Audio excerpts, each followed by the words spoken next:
Først så hopper vi lige en linje ned, så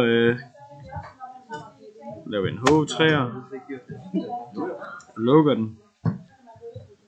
Så vil jeg gerne skrive om livretter, så jeg laver en overskrift, der hedder livretter. Skriver H3 igen og lukker den.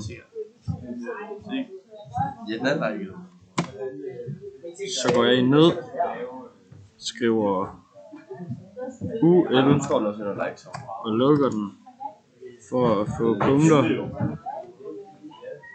Går vi en til ned, og så skriver vi LI og lukker den. Så nu skriver jeg så pizza.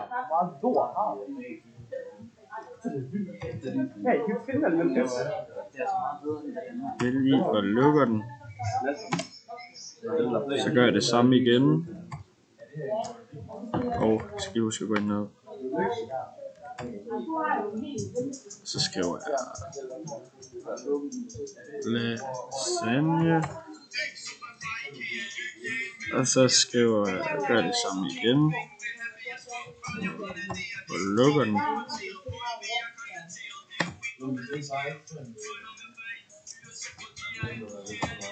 Præcis det samme igen. Og så skriver jeg kød.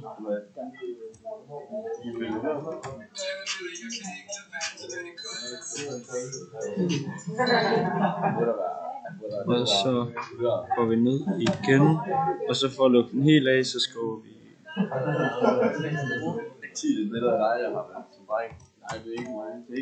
og lukker den. Så er den første færdig. Så vil vi have en ekstra liste, der hedder yndlings.